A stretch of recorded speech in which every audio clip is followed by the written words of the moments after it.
નમસ્કાર મિત્રો, study with Pankaj Nadiya YouTube ચેનલમાં આપ સૌનું સ્વાગત છે। ફ્રેન્ડ્સ, આજે આપણે ઇંગ્લિશ અને હિન્દી સબ્જેક્ટ સિવાયની અલગ બાબત વિશે ચર્ચા કરવાના છીએ। જે આજનો ટોપિક છે આપણો બજેટ। આપ સૌ જાણો જ છો, જો આપ ન્યૂઝ જોતા હો અને કરંટ અફેર સાથે જોડાયેલા રહેતા હો તો આપ સૌને ખબર હશે કે આજે 1 ફેબ્રુઆરી એટલે કે બજેટ રજૂ કરવાનો દિવસ છે। ભારતીય બજેટ રજૂ કરવાનો દિવસ છે। તો આજે આપણે બજેટ વિશે વાત કરવાના છીએ કે બજેટ શું હોય છે, બજેટના ફોર્મ્યુલા શું છે, બજેટ કેમ રજૂ કરવું પડે, બજેટ રજૂ કરવામાં શું ધ્યાન રાખતા હોય છે, બજેટ કોણ રજૂ કરે છે, એનો ઇતિહાસ શું છે વગેરે જેવી ઘણી બધી ડિટેલિંગ બાબતો વિશે આપણે આજે ચર્ચા કરીશું।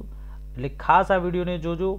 આ વિડીયોમાંથી આવનારી કોમ્પિટિટિવ એક્ઝામ જેમ કે કોન્સ્ટેબલ છે, પીએસઆઈ છે એન્ડ તલાટીના ફોર્મ ભરાઈ રહ્યા છે, અત્યારે વિસ્તરણ અધિકારી છે અને બીજી આવનારી ઘણી બધી એક્ઝામ છે, ટેટને રિલેટેડ છે, બધી જ પરીક્ષાઓમાં બજેટના સંબંધિત પ્રશ્ન પૂછવાની સંપૂર્ણ શક્યતાઓ રહેલી છે। કારણ કે કરંટ અફેર જે છે તે પરીક્ષાના નજીકના સમયમાં જે બાબતો ઘટનાઓ ઘટી હોય એના રિલેટેડ હોતું હોય છે। હવે આપણે બજેટમાં અત્યારે જે 2022નું બજેટ છે એના વિશે તો તમને ઘણું બધું જાણવા મળી જશે, બરાબર છે કે બજેટમાં કેટલા રૂપિયા કયા ખાતાને ફાળવવામાં આવ્યા છે, શિક્ષણ પાછળ કેટલા રૂપિયા ફાળવ્યા, અથવા તો આપણા સંરક્ષણ પાછળ કેટલા રૂપિયા ફાળવવામાં આવ્યા છે, રાજ્ય સરકારોને કેટલા પૈસા ફાળવવામાં આવશે વગેરે વગેરે બાબતો આપને જાણવા મળી જશે। પરંતુ પ્રશ્ન બજેટ વિશે પૂછાય ત્યારે માત્ર ને માત્ર કરંટનો નથી પૂછાતો હતો, બજેટ શું છે, બજેટનાથી સંબંધિત બાબતો, બજેટનો ઇતિહાસ, બજેટમાં શું ધ્યાન રાખવામાં આવતું હોય છે, બજેટમાં કેવા ફેરફાર આવે છે વગેરે વગેરે જેવી ઘણી બધી ડિટેલ્સ બજેટના રિલેટેડ હોય છે જે પરીક્ષામાં પૂછવામાં આવી શકે છે। તો આજનો આપણો ટોપિક છે બજેટ, એના ઉપર જ આપણે ચર્ચા કરીશું। તો જોડાયેલા રહો વિડીયોમાં।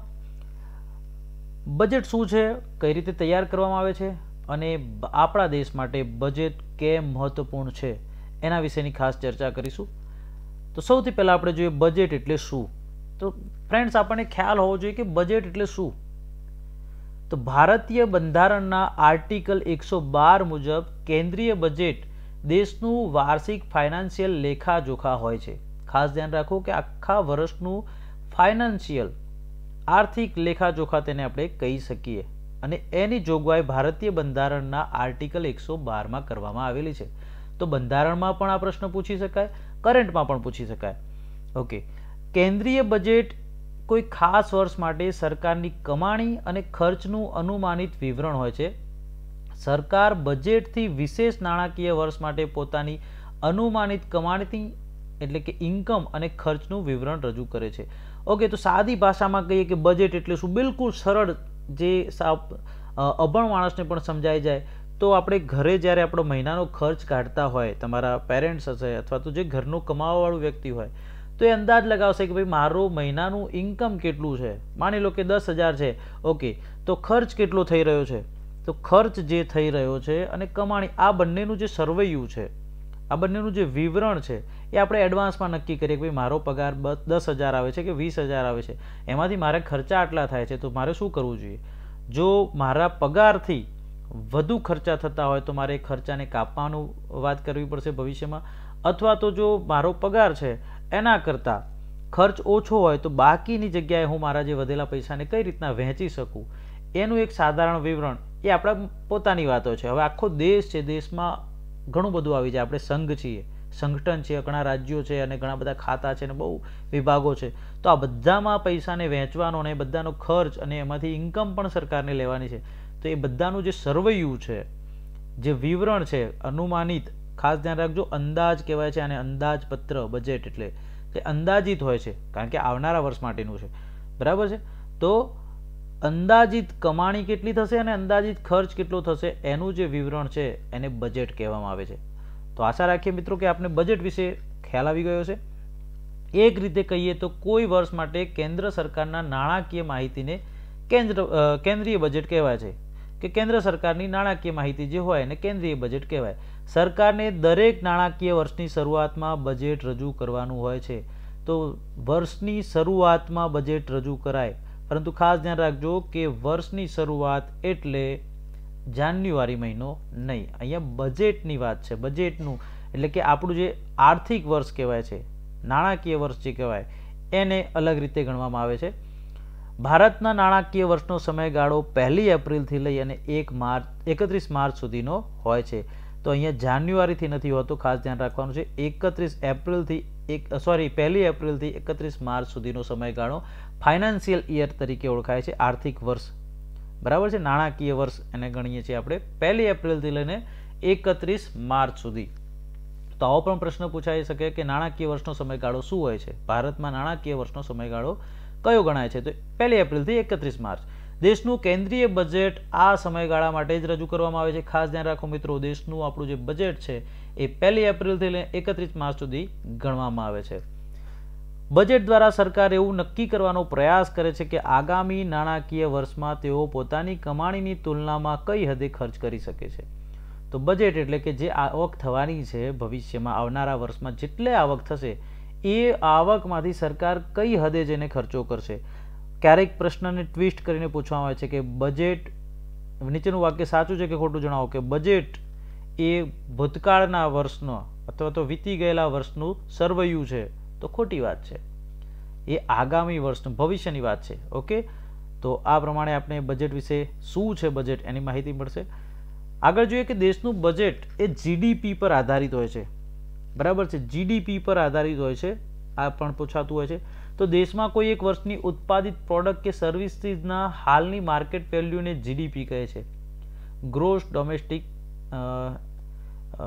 પ્રોડક્ટ અથવા તો એનું વેલ્યુએશન જે ગણાય છે એ પ્રમાણે હોય છે. એનું ફૂલ ફોર્મ આપણે કોમેન્ટમાં લખી દઈશું. તો દેશમાં કોઈ એક વર્ષની ઉત્પાદિત પ્રોડક્ટ, બરાબર છે, ગ્રોસ ડોમેસ્ટિક પ્રોડક્ટ કે સર્વિસીસ એટલે સેવાઓની હાલની માર્કેટ વેલ્યુ જે હોય એને જીડીપી કહેવાય. તો દેશનું બજેટ જે છે તે જીડીપી ઉપર જ આધારિત હોય છે. તો આ પણ પૂછાય કે દેશનું બજેટ કોના ઉપર આધારિત હોય છે? તો જીડીપી પર જીડીપી વગર બજેટ તૈયાર કરવું શક્ય જ નથી. હવે જીડીપીને જાણ્યા વગર સરકારે નક્કી નથી કરી શકતી કે તેમને રાજકોષીય નુકસાન કેટલું રાખવાનું છે. સાથે જીડીપી વગર સરકાર એ પણ નથી જાણી શકતી કે આવનારા વર્ષમાં સરકારને કેટલી કમાણી થશે. એટલે કે જીડીપીના આધારે જ નક્કી કરી શકાય કે રાજકોષીય નુકસાન કેટલું રાખવાનું છે અને જીડીપીના આધારે જ સરકાર નક્કી કરે કે આવનારા વર્ષમાં સરકારની કેટલી કમાણી થશે. એટલે કે એક અંદાજ હોય છે કે આટલું જીડીપી રહ્યું છે તો ઇન્કમ પણ સરકારને આવનારા વર્ષમાં આટલી આવક થશે, કમાણી આટલી થશે. અને આપણે જાણીએ છીએ કે બજેટ એટલે કમાણીના સાથે ખર્ચ કેટલો થશે અથવા તો સરકાર કેટલો ખર્ચ કરી શકશે, કેટલી હદે ખર્ચ કરશે એનું સરવૈયું છે આપણું બજેટ. ઓકે, તો આવનારા વર્ષ માટે જીડીપી વગર તો બજેટ રજૂ કરવું અથવા તો બજેટ બનાવવું શક્ય હોતું નથી. કમાણીનો અંદાજ લગાવ્યા વગર સરકાર માટે નક્કી કરવું પણ મુશ્કેલ થશે કે તેમને કઈ યોજનામાં કેટલો ખર્ચ કરવાનો છે. હવે આપણને ખબર જ ના હોય કે આવક કેટલી થવાની છે તો આપણે કઈ રીતના ડિસાઇડ કરી લઈએ કે આટલો ખર્ચ કરીશું? આપણે જાણતા હોય કે આવનારા વર્ષમાં મારા ટોટલ આખા વર્ષની ઇન્કમ 5 લાખ થશે તો પછી હું વિચારી શકું હા ભાઈ 5 લાખ છે તો હું કોઈ ગાડી લેવાનું ભવિષ્યમાં વિચારી શકું. 5 લાખ રૂપિયા આવવાના છે, ઇન્કમ થવાની છે, તો હું એ પ્રમાણે ગાડીનો અંદાજ લગાવી શકું. એ પ્રમાણેનું જ અહીંયા અંદાજપત્ર હોય છે, બજેટ હોય છે. ચલો હવે વાત કરીએ બજેટ માટે રાજકોષીય નુકસાનનું લક્ષ્ય નક્કી કરવું પણ જરૂરી હોય છે. તો બજેટ માટે રાજકોષીય નુકસાન જે થવાનું છે એનું લક્ષ્ય પણ રજૂ કરવું જરૂરી છે. એટલે કે નુકસાન એટલે કે ખાધ, અહીંયા રાજકોષીય ખાધ. કોઈ વર્ષના બજેટ માટે જીડીપી ઉપરાંત રાજકોષીય નુકસાનનું લક્ષ્ય નક્કી કરવું પણ ખૂબ જરૂરી હોય છે. રાજકોષીય નુકસાન જીડીપી અનુસાર નક્કી કરવામાં આવે છે. ખાસ ધ્યાન રાખજો, પ્રશ્ન પૂછાઈ શકે કે રાજકોષીય નુકસાન કોના આધારે નક્કી થાય છે? તો જીડીપીના આધારે. રાજકોષીય નુકસાન નક્કી કરેલા લેવલ મુજબ જ સરકારે વર્ષે દેવું કરે છે. રાજકોષીય નુકસાન જે નક્કી કરેલું લેવલ હોય કે આટલા સુધીનું જ આપણે દેવું કરી શકીએ તો સરકાર એટલું જ દેવું કરે છે, એનાથી વધુ દેવું સરકાર કરશે નહીં. જો જીડીપી વધુ હશે તો સરકાર ખર્ચ માટે માર્કેટથી વધુ લોન લઈ શકશે. સરકાર પણ લોન લેતી હોય છે, ખાસ ધ્યાન રાખજો. ક્યારેક તમે સાંભળ્યું છે કે ભારત સરકાર પર અથવા તો આપણા ઉપર આટલા કરોડનું દેવું છે તો એ સરકાર વિશ્વ બેંકમાંથી અન્ય બધી ઘણી બધી એના લોન માટેની સગવડો છે, આરબીઆઈ પાસેથી એને બધું ઘણું લોન લઈ શકતી હોય છે. તો એ સરકાર લોન પણ જે લેશે, દેવું જે કરે છે એ જીડીપીના આધારે નક્કી થતું હોય છે. જો જીડીપી વધુ હોય તો સરકાર ખર્ચ માટે માર્કેટથી વધુ લોન લઈ શકશે. હવે વાત કરીએ કે બજેટમાં કઈ કઈ વાત મુખ્ય રૂપે સામેલ હોય છે. હવે આ તો બધી વાત કરી કે બજેટ શું છે, રાજકીય નુકસાન જીડીપીના આધારે નક્કી થાય વગેરે વગેરે. પણ બજેટમાં મુખ્ય રૂપે શું હોય છે? તો સીધા શબ્દોમાં કહીએ કે સામાન્ય બજેટમાં સરકાર તેની કમાણી અને ખર્ચની માહિતી આપે છે કે ભાઈ આટલી કમાણી થશે, આટલો ખર્ચ થશે. સરકાર મુખ્ય ખર્ચાઓમાં નાગરિકની કલ્યાણકારી યોજનાઓ પરના ખર્ચ, આયાત પરનો ખર્ચ, ડિફેન્સ પર ખર્ચ અને વેતન તેમજ લોન પર આપવામાં આવતું વ્યાજ સહિતની માહિતી હોય છે. તો મુખ્ય ખર્ચા કયા છે સરકારના? તો નાગરિકની કલ્યાણ, આપણા બધા માટે કલ્યાણકારી યોજનાઓ હોય છે. આપણે જાણીએ છીએ સબસિડીઝ મળતી હોય છે ગવર્મેન્ટની. ગવર્મેન્ટ સ્કીમમાં આપણે સરકારી સ્કીમમાં રાહત દરે મકાન મળવું, સરકારી યાતાયાતના સાધનો છે, બસ વગેરે છે, એમાં રાહત દરે મુસાફરી, વિદ્યાર્થીઓના સ્કોલરશીપ, આ બધી કલ્યાણકારી યોજનાઓ છે. આયાત પરનો ખર્ચ, આપણે કોઈ વસ્તુ બહારથી વિદેશમાંથી મંગાવીએ છીએ તો એના પર જે ખર્ચ થાય છે. ડિફેન્સ એટલે કે સંરક્ષણ પરનો ખર્ચ, વેતન, સરકારી કર્મચારીઓને અને સેવાઓમાં જોડાયેલા લોકોને જે પગાર આપવામાં આવે છે તેમજ લોન પર આપવામાં આવતું વ્યાજ સહિતની માહિતી હોય છે. એટલે કે સરકાર જે લોન લે એના પર એને વ્યાજ પણ ચૂકવવું પડતું હોય, એ ખર્ચામાં આવે. જો સરકારને થનારી કમાણીના ભાગમાં ટેક્સ, હવે આ વાત થઈ સરકાર કયા ખર્ચા કરે છે અને સરકારને ઇન્કમ ક્યાંથી થાય છે એની વાત કરીએ તો કમાણીના ભાગમાં આવે છે ટેક્સ. સાર્વજનિક કંપનીઓની કમાણી, એટલે કે સરકાર, ઘણી કંપનીઓ એવી હોય છે જે સહકારી હોય છે, ક્યારેક અમુક કંપનીઓ સરકારી હોય છે. તો સહકારી અને સરકારી કંપનીઓ દ્વારા જે કમાણી થાય તે બોન્ડ વગેરે જાહેર કરવાથી થનારી કમાણી સહિતની વાત સામેલ હોય છે. તો સરકારની ખાસ તો ટેક્સમાંથી ઇન્કમ થાય છે. દરેક જગ્યાએ આપણે ટેક્સ ચૂકવીએ છીએ. મેન્યુફેક્ચરિંગ ટેક્સ છે, ઇન્કમ ટેક્સ છે, પ્રોફેશનલ ટેક્સ છે, એજ્યુકેશનલ ટેક્સ છે અને બીજા ઘણા બધા, વોટર ટેક્સ ને ઘણા બધા જે વેરા ચૂકવે છે, બધાથી સરકારની કમાણી થાય છે. તો સાર્વજનિક કંપનીઓમાંથી પણ કમાણી થાય છે, બોન્ડથી કમાણી થાય છે વગેરે સરકારની ઇન્કમના સાધનો છે. જ્યારે આ છે એ સરકારના ખર્ચા છે. જેમ કે સાર્વજનિક કંપનીઓમાં એક સામાન્ય વાત કરીએ તો ઓએનજીસી છે, બરાબર છે, એવી જ રીતે ઇફકો પણ થોડાક હદે સરકાર સાથે જોડાયેલું હોય છે. રેલવે છે આપણું, બરાબર છે. ઓકે, હવે જોઈએ કે કેન્દ્રીય બજેટ કેટલા ભાગમાં વહેંચવામાં આવે છે. તો કેન્દ્રીય બજેટને રેવન્યુ બજેટ અને કેપિટલ બજેટ એમ બે ભાગમાં વહેંચવામાં આવે છે. રેવન્યુ બજેટ, આ બજેટ સરકારની કમાણી અને ખર્ચના લેખાજોખા ધરાવતું હોય છે. આ બજેટમાં સરકારની કમાણી અને ખર્ચ, કેટલી ઇન્કમ એને સામે કેટલો ખર્ચ ના લેખાજોખા હોય છે, જેમાં સરકારને મળનારી રેવન્યુ પ્રાપ્તિ કે કમાણી અને રેવન્યુ ખર્ચનો સમાવેશ થાય છે. એટલે કે સરકારને જે મહેસૂલી કમાણી થાય અને મહેસૂલી ખર્ચ થતો હોય, રેવન્યુ, એનો આમાં સમાવેશ થાય છે રેવન્યુ બજેટમાં. હવે સરકારને મળનારી જે રેવન્યુ પ્રકારની ઇન્કમ છે, રેવન્યુ બે પ્રકારની છે. સરકારને જે રેવન્યુ મળે છે, મહેસૂલ મળે છે, એ બે પ્રકારનું છે. એક છે ટેક્સના આધારે મળતું, એટલે કે ટેક્સના સ્વરૂપમાં, અને બીજું છે નોન ટેક્સ રેવન્યુથી થનારી કમાણી. તો બે પ્રકારે થાય છે, ટેક્સથી અને નોન ટેક્સ રેવન્યુથી. હવે રેવન્યુ ખર્ચ સરકારના રોજના કામકાજ અને નાગરિકોને અપાતી વિભિન્ન સર્વિસીસ પર થનારો ખર્ચ છે. રેવન્યુ ખર્ચ શું છે? તો સરકાર હવે ઇન્કમ તો ટેક્સમાંથી મેળવે છે, પણ સરકાર પગાર પણ ચૂકવે છે, બરાબર છે. તો જો સરકાર, આ આખી સાયકલ ચાલે છે, સરકાર પગાર ચૂકવે છે અને સરકાર ઇન્કમ ટેક્સ પણ સરકાર લે છે, સરકાર આપે પણ છે અને સરકાર લે છે પણ કરે. ઓકે, તો રેવન્યુ ખર્ચ સરકારના રોજના કામકાજ અને નાગરિકોને અપાતી વિભિન્ન સર્વિસીસ, એટલે કે સેવાઓમાં આવે, શિક્ષણ આવે, મેડિકલ સેવા છે, તમને રોડ મળે છે, પંચાયતી સર્વિસો મળે છે, એ બધી સેવાઓ છે, બરાબર છે. તો સર્વિસીસ પર થનારો ખર્ચ છે. જો સરકારનો રેવન્યુ ખર્ચ તેની રેવન્યુ પ્રાપ્તિથી વધુ હોય તો સરકારને રાજસ્વ નુકસાન કે રેવન્યુ ડિફિસિટ થાય છે. એટલે કે જો રેવન્યુ ખર્ચ જે છે આપણો, પગાર ચૂકવવા વગેરે, એ જો રેવન્યુ પ્રાપ્તિ, એટલે કે જે રેવન્યુ આવક થાય છે એના કરતાં વધુ થઈ જાય, ખર્ચ વધુ થઈ જાય આવક કરતાં, તો સરકારને રાજસ્વ નુકસાન અથવા તો રેવન્યુ ડિફિસિટ થાય છે. તો આવો પણ પ્રશ્ન પૂછાય કે સરકારને રાજસ્વ નુકસાન અથવા તો રેવન્યુ ડિફિસિટ ક્યારે થાય? તો સરકારનો રેવન્યુ ખર્ચ રેવન્યુ પ્રાપ્તિ કરતાં વધુ હોય તો રાજસ્વ નુકસાન કે રેવન્યુ ડિફિસિટ થાય છે. વાત કરીએ કેપિટલ બજેટ કે પૂંજી બજેટની. મિત્રો, વિડીયો થોડોક લાંબો બનવાનો છે, પરંતુ આપણે બજેટ વિશે ડિટેલમાં ચર્ચા કરવાના છે, તો વિડીયોને જરા પણ સ્કીપ ના કરતા આખો વિડીયો જોજો, તમારા માટે ખૂબ જ ઉપયોગી થઈ રહેશે. સાથે સાથે વિડીયો બીજા મિત્રોને પણ શેર કરજો જે પરીક્ષા આપવા જઈ રહ્યા છે, કારણ કે આમાંથી મેક્સિમમ પ્રશ્નો પૂછાવાની શક્યતાઓ રહેલી છે. ઓકે, હવે કેપિટલ બજેટ કે પૂંજી બજેટ, અગાઉ આપણે જોયું રેવન્યુ બજેટ, હવે કેપિટલ કે પૂંજી બજેટ જેને કહે છે એના વિશે વાત કરીએ. જેમાં સરકારની કેપિટલ રિસીટ કે નાણાકીય આવક અને એના દ્વારા કરવામાં આવેલા ખર્ચ સામેલ હોય તેને કેપિટલ બજેટ કહેવાય છે. જેમાં સરકારની નાણાકીય આવક અને એના દ્વારા આવક દ્વારા કરવામાં આવેલા ખર્ચાઓ સંમિલિત હોય તેને કહેવાય છે કેપિટલ બજેટ અથવા તો પૂંજી બજેટ. સરકારની કેપિટલ રિસીટ કે પ્રાપ્તિઓ, કેપિટલ રિસીટ, રિસીટ એટલે પ્રાપ્તિઓ, સરકારની કેપિટલ રિસીટ કે પ્રાપ્તિઓમાં જનતા પાસે લેવામાં આવેલી લોન બોન્ડ તરીકે વિદેશી સરકારો અને ભારતીય રિઝર્વ બેંક પાસેથી લેવામાં લોનની માહિતી હોય છે. એટલે કે જનતા પાસેથી લેવામાં આવેલી લોન એટલે કે બોન્ડ, સરકાર બોન્ડ વેચતી હોય છે, લોકો બોન્ડ ખરીદી શકે, એ પણ એક પ્રકારનું સરકારના માથે દેવું છે એવું આપણે કહી શકીએ. તો બોન્ડ અને વિદેશી સરકારો અને ભારતીય રિઝર્વ બેંક પાસેથી લેવામાં આવતી લોનની માહિતી હોય છે. તો રિસીટમાં એટલે કે પ્રાપ્તિમાં અને કેપિટલ એક્સપેન્ડિચર એટલે કે ખર્ચાઓમાં, પૂંજીગત ખર્ચમાં સરકાર દ્વારા મશીનરી, ઉપકરણ, ઘર, સ્વાસ્થ્ય સુવિધાઓ, શિક્ષણ વગેરે પર થનારો ખર્ચ સામેલ હોય છે. કે સરકાર આ બધું આપણને આપતી હોય, આપણે કહીએ છીએ સરકારે સ્ટ્રીટ લાઇટ નાખી છે, પંચાયતની લાઇટ છે, પંચાયતે રોડ બનાવ્યો, તો એ પૈસા ક્યાંથી આવે છે? તો એ પૈસા આપણા પાસેથી જ સરકાર વસૂલતી હોય છે. ટેક્સના સ્વરૂપમાંથી જે ઇન્કમ થાય છે એ ઇન્કમમાંથી ખર્ચા પણ સરકાર કરે છે. બરાબર છે.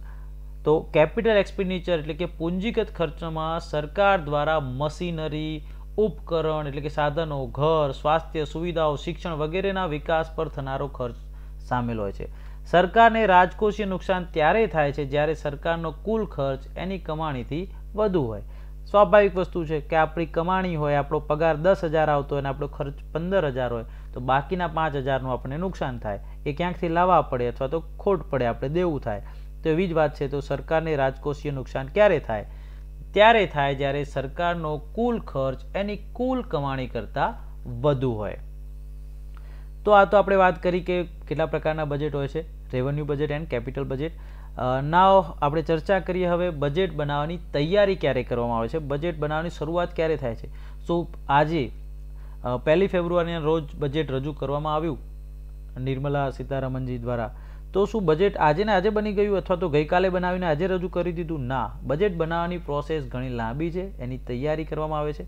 તો એના વિશે વાત કરીએ કે બજેટ બનાવવાની તૈયારી લગભગ 6 મહિના પહેલાં એટલે કે સામાન્ય રીતે સપ્ટેમ્બર માસથી શરૂ થઈ જાય છે.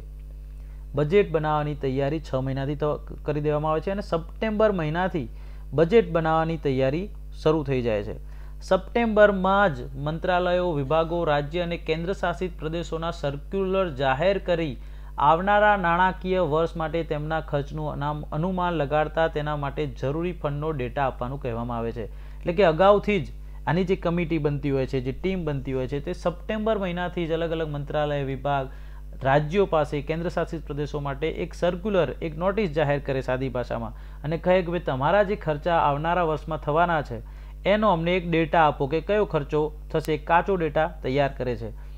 આ આંકડાના આધારે જ બાદમાં બજેટમાં જનકલ્યાણ યોજનાઓ માટે અલગ અલગ મંત્રાલયોને ફંડ એલોટ થાય છે અને નક્કી કરવામાં આવે છે કે ભાઈ આટલો ખર્ચ થાય છે. તો એના આધારે ડિસાઇડ કરીને પછી જે શક્યતાઓ રહેલી હોય એ પ્રમાણે જનકલ્યાણ યોજનાઓ માટે અલગ અલગ મંત્રાલયોને, અલગ અલગ મંત્રીમંડળો જે મંત્રાલય છે, જેમ કે ખેતી મંત્રાલય છે, સંરક્ષણ મંત્રાલય છે, બધાને ફંડ અલગ અલગ એલોટ કરવામાં આવે છે, એટલે કે આપવામાં આવે છે. આમ બજેટ બનાવવાની પ્રક્રિયા શરૂ થયા બાદ નાણામંત્રી, નાણાં સચિવ, રાજસ્વ સચિવ અને વ્યય સચિવ, રાજસ્વ સચિવ અને વ્યય સચિવ એટલે કે ખર્ચાના સચિવ બેઠક દરરોજ મળે છે. આ બજેટ બનાવવાની પ્રોસેસ શરૂ થાય એ પછી નાણામંત્રી, આપણા જે અત્યારે નિર્મલા સીતારમણ છે એ પ્રમાણે, તો નાણામંત્રી જે હોય એ નાણાં સચિવ, રાજસ્વ સચિવ આ બધાની બેઠક, મિટિંગ દરરોજ થાય છે. ઓક્ટોબર, નવેમ્બર સુધી નાણાં મંત્રાલય બીજા મંત્રાલય, વિભાગોના અધિકારીઓની સાથે મિટિંગ કરીને, ચર્ચા કરીને નક્કી કરે છે કે કયા મંત્રાલય કે વિભાગને કેટલું ફંડ આપવામાં આવશે. તો સપ્ટેમ્બરમાં શરૂ થયા પછી ઓક્ટોબર, નવેમ્બર સુધીમાં એટલે કે આવનારા બીજા 2 મહિનાઓ સુધીમાં દરેક મંત્રાલય સાથે મિટિંગ ભરીને નક્કી કરાય છે કે કયા વિભાગને કેટલું ફંડ આપવામાં આવશે. ત્યારબાદ બજેટ બનાવનારી ટીમને સમગ્ર પ્રક્રિયા દરમિયાન વડાપ્રધાન, નાણામંત્રી અને યોજના આયોગના ઉપાધ્યક્ષના ઇનપુટ સતત મળતા રહે છે. બજેટ ટીમમાં અલગ અલગ ક્ષેત્રના વિશેષજ્ઞોનો સામેલ કરવામાં આવે છે. તો આખી જે ટીમ હોય છે એને વડાપ્રધાન, નાણામંત્રી, આયોગના ઉપાધ્યક્ષ આ બધા જ ઇનપુટ આપતા રહે છે, અલગ અલગ માહિતીઓ આપતા રહેતા હોય છે અને બજેટ ટીમમાં અલગ અલગ ક્ષેત્રના વિશેષજ્ઞો એટલે કે નિષ્ણાતોનો સામેલ કરવામાં આવે છે. બજેટ બનાવવા અને તેને રજૂ કરતા પહેલા અનેક ઇન્ડસ્ટ્રી ઓર્ગેનાઇઝેશન અને ઇન્ડસ્ટ્રીના જાણકારો સાથે પણ નાણામંત્રી ચર્ચા કરે છે. એવું નહીં કે માત્ર સરકારી માણસો સાથે જ, ઇન્ડસ્ટ્રીયલ ઓર્ગેનાઇઝેશનો જે હોય, ઇન્ડસ્ટ્રીયલ ડિપાર્ટમેન્ટના જાણકારો જે હોય એમની સાથે પણ નાણામંત્રી ચર્ચા કરે છે. આ મિટિંગમાં મુદ્દાઓ ફાઇનલ થઈ ગયા બાદ એક બ્લુ પ્રિન્ટ તૈયાર કરાય છે. બ્લુ પ્રિન્ટ એટલે એક આખો ફર્મો તૈયાર થાય છે કે કઈ રીતના કયા ખાતાને કયા વિભાગને કેટલો પૈસો ફાળવવામાં આવશે. બજેટને લઈને બધું જ તૈયાર થઈ જાય ત્યારબાદ બજેટ દસ્તાવેજને પ્રિન્ટ કરવામાં આવે છે. ખાસ ધ્યાન રાખજો, બ્લુ પ્રિન્ટ તૈયાર થઈ જાય ત્યારબાદ એને પ્રિન્ટ કરવામાં આવે છે. 2020થી દેશમાં પેપરલેસ બજેટ રજૂ કરવામાં આવે છે. તો તમને થશે કે અત્યારે તો કોઈ પ્રિન્ટ કરેલું બજેટ હતું નહીં આપણા નાણામંત્રી પાસે. તો મિત્રો 2020 પછીથી 2019 સુધી દસ્તાવેજ પ્રિન્ટ કરેલો હતો અને એ પ્રિન્ટને વાંચવામાં આવતી હતી. 2020થી દેશમાં પેપરલેસ બજેટ રજૂ કરવામાં આવે છે. પેપરલેસ એટલે કે કાગળ વિનાનું, ટેબ્લેટમાંથી કે લેપટોપમાંથી ડિજિટલ જે બજેટ હોય છે તેને રજૂ કરવામાં આવે છે. નાણામંત્રી નિર્મલા સીતારમણ 2020 અને 2021માં પેપરલેસ બજેટ રજૂ કરી ચૂક્યા છે. પ્રશ્ન પૂછાઈ શકે છે, પેપરલેસ બજેટ ક્યારથી રજૂ કરવામાં આવે છે? તો 2020થી. કોણે પેપરલેસ બજેટ રજૂ કર્યું છે અત્યાર સુધીમાં? તો 2020 અને 2021 બંનેમાં નાણામંત્રી નિર્મલા સીતારમણ બજેટ રજૂ કરી ચૂક્યા છે, પેપરલેસ બજેટ. ઓકે, આગળ જોઈએ હવે બજેટ સત્ર. બજેટ સત્ર શું હોય છે? તો જે સત્ર થાય છે બજેટ રજૂ કરવા માટેનું એને બજેટ સત્ર કહેવામાં આવે છે. દેશનું બજેટ સત્ર રાષ્ટ્રપતિના સંબોધનથી શરૂ થાય છે. પ્રશ્ન પૂછી શકાય કે બજેટ સત્ર નાણામંત્રી રજૂ કરી દેશે તો શરૂઆત કોનાથી થાય? તો આપણે ટીક કરી દઈએ કે નાણામંત્રી. જી નહીં, દેશનું બજેટ સત્ર રાષ્ટ્રપતિના સંબોધન દ્વારા જ શરૂ થાય છે. કોઈ પણ સત્રની શરૂઆત કે નવી સરકારના ગઠન પછી સંસદનું પહેલું સત્ર રાષ્ટ્રપતિના સંબોધનથી જ શરૂઆત થાય છે. તો આપણને ધ્યાનમાં રાખવાનું છે કે કોઈ પણ સત્રની શરૂઆત થાય અથવા તો નવી સરકારનું ગઠન પછી સંસદનું પહેલું સત્ર જ્યારે પણ ભરાય ત્યારે રાષ્ટ્રપતિના સંબોધનથી જ તેને શરૂ કરવામાં આવે છે. તો આ બધું બંધારણમાં પણ પૂછાઈ શકે છે, કરંટ અફેરમાં પણ પૂછાઈ શકે, સમાજશાસ્ત્રમાં પણ પૂછાઈ શકે, અર્થશાસ્ત્રમાં પણ પૂછી શકાય છે. તો બધી રીતના આ પ્રશ્નો પૂછી શકાય. બજેટ 2022ના સત્રની શરૂઆત પણ રાષ્ટ્રપતિ રામનાથ કોવિંદના સંબોધનથી જ થઈ. બરાબર છે. સંસદમાં બજેટ રજૂ કરતા પહેલા રાષ્ટ્રપતિની મંજૂરી લેવી ખૂબ જ જરૂરી છે. તો મિત્રો આ બહુ ઇમ્પોર્ટન્ટ પ્રશ્ન છે કે સંસદમાં બજેટ રજૂ કરવું એટલે એમને એમ રજૂ ના થઈ જાય. રાષ્ટ્રપતિ, ભારતના પ્રથમ નાગરિક, એમની મંજૂરી લેવી આવશ્યક છે. એના સિવાય રાષ્ટ્રપતિની મંજૂરી વગર બજેટ રજૂ કરી શકાતું નથી. રાષ્ટ્રપતિની મંજૂરી મળ્યા બાદ જ તેને કેબિનેટની સમક્ષ રાખવામાં આવે છે અને એને બાદમાં સંસદના બંને ગૃહમાં રજૂ કરવામાં આવે છે. ઓકે, હવે બજેટ તો બની ગયું પણ એને લાગુ ક્યારથી કરાય છે? આજે 1 ફેબ્રુઆરી છે, આજે બજેટ રજૂ કરવામાં આવ્યું તો શું કાલથી બજેટ લાગુ થશે? ના. તો બજેટ 1 એપ્રિલથી જ લાગુ થાય છે, કારણ કે નાણાકીય વર્ષ ફાઇનાન્શિયલ યર કોને કહેવાય છે? 1 એપ્રિલથી લઈને 31 માર્ચને. એટલે એ વર્ષ દરમિયાન બજેટ લાગુ રહે છે, પરંતુ આગોતરી રીતે એડવાન્સમાં આપણે તેનું રજૂ કરી દઈએ છીએ. તો 1 એપ્રિલથી બજેટ લાગુ થાય છે. બજેટ રજૂ થયા બાદ એને સંસદના બંને ગૃહ એટલે કે લોકસભા અને રાજ્યસભા. પ્રશ્ન એવો પૂછાય, જો એક બીજો પ્રશ્ન અહીંયાથી મળી રહ્યો છે આપણને, સંસદના બંને ગૃહના નામ શું છે? સહેલો પ્રશ્ન છે, લોકસભા અને રાજ્યસભા. તો બજેટ રજૂ થયા બાદ એને સંસદના બંને ગૃહ લોકસભા અને રાજ્યસભામાંથી પાસ કરાવવું ખૂબ જરૂરી છે. બંને ગૃહમાં પાસ થયા બાદ બજેટ આગામી નાણાકીય વર્ષના પહેલા દિવસથી એટલે કે 1 એપ્રિલથી લાગુ થાય છે. હવે પ્રશ્ન ટ્વિસ્ટ કરીને પૂછવો તો પૂછી શકાય કે માની લો કે બંને ગૃહ છે એમાંથી બજેટ પાસ થયું નથી, તો શું બજેટને 1 એપ્રિલથી લાગુ કરી શકાય? તો બજેટ બંને ગૃહમાંથી પાસ થયું નથી તો બજેટ કઈ તારીખે લાગુ થશે? 1 એપ્રિલ, 2 એપ્રિલ, 3 એપ્રિલ કે લાગુ પડતું નથી? તો આપણે 1 એપ્રિલ ટીક કરી દઈએ તો ખોટું પડે, લાગુ પડતું નથી, ખોટું આવે. બરાબર છે. તો આપણે ધ્યાનમાં રાખવાનું છે 1 એપ્રિલ નાણાકીય વર્ષના પહેલા દિવસ તરીકે ઓળખાય છે. ખાસ ધ્યાન રાખો. હવે આપણને પ્રશ્ન પૂછાય કે નાણાકીય વર્ષનો છેલ્લો દિવસ કયો હોય? તો આમાં તો છે નહીં વિડીયોમાં, કઈ રીતના આપણે જવાબ આપીએ? અહીંયા મેં લખ્યું પણ નથી. તો મિત્રો 1 એપ્રિલ નાણાકીય વર્ષનો પહેલો દિવસ હોય તો એના આગળનો દિવસ હોય એ નાણાકીય વર્ષનો કોઈ પણ નાણાકીય વર્ષનો છેલ્લો દિવસ હોય 31 માર્ચ. તો દેશમાં હાલ નાણાકીય વર્ષનો સમયગાળો 1 એપ્રિલથી 1 માર્ચ સુધીનો ગણાય છે. ઓકે, હવે એક પ્રશ્ન છે જે બહુ ઇન્ટરેસ્ટિંગ છે, હલવાનું મહત્વ. હલવો એટલે ખાવાનો જ હલવો મિત્રો. તો ખાવાના હલવાનું પણ બજેટમાં એક અલગ મહત્વ રહેલું છે. નોર્થ બ્લોકમાં જ્યારે બજેટ છાપવાની શરૂઆત દર વર્ષે હલવા સેરેમનીથી થાય છે કે હલવા ઉત્સવથી આપણે કહી શકીએ કે કરવામાં આવે છે. નોર્થ બ્લોકમાં જ્યારે બજેટ છાપવાની શરૂઆત થાય તો ત્યાં હલવો બનાવવામાં આવે છે. જાણીને નવાઈ લાગી ને? તો નાણાં મંત્રાલયમાં એક મોટી કડાઈમાં હલવો બનાવવામાં આવે છે. નાણામંત્રી અને નાણાં મંત્રાલયના તમામ અધિકારી આ કાર્યક્રમમાં ઉપસ્થિત રહે છે, એટલા માટે તેને હલવા સેરેમની તરીકે ઓળખવામાં આવે છે. ખાસ ધ્યાન રાખો, દેશના નાણામંત્રી અને નાણાં મંત્રાલયના તમામ અધિકારીઓ ત્યાં ઉપસ્થિત હોય છે અને હલવો બનાવવામાં આવે છે એક મોટી કડાઈમાં, અને ત્યાં હાજર લોકોમાં હલવો વહેંચવામાં આવે છે, બધાને હલવો પીરસવામાં આવે છે. જો કે આ વખતે કોરોના મહામારીના કારણે હલવો સેરેમની ન યોજાયો. ખાસ ધ્યાન રાખજો, હલવાની કોઈ સેરેમની આ વર્ષે થઈ નથી. એનું કારણ છે કોરોના મહામારી. પરંતુ બજેટ ટીમમાં સામેલ દરેક લોકોને મીઠાઈ આપવામાં આવી હતી, હલવાની જગ્યાએ મીઠાઈ વહેંચવામાં આવી હતી. તો હલવાનું પણ એક મહત્વ રહેલું છે. ક્યારેક આડકતરી રીતે પ્રશ્ન પૂછી લેતા હોય છે. હવે વાત કરીએ બજેટને લઈને સંપૂર્ણપણે ગુપ્તતા રાખવામાં આવે છે. બજેટ છે તો એને ગુપ્તતા રાખવા, એની પ્રાઇવસી હોય છે. તો બજેટ દસ્તાવેજ છે તેને નાણાં મંત્રાલયના નક્કી કરેલા અધિકારીઓ તૈયાર કરે છે. કોઈ પણ ગમે તે વ્યક્તિને તે તૈયાર કરવા દેવામાં આવતું નથી.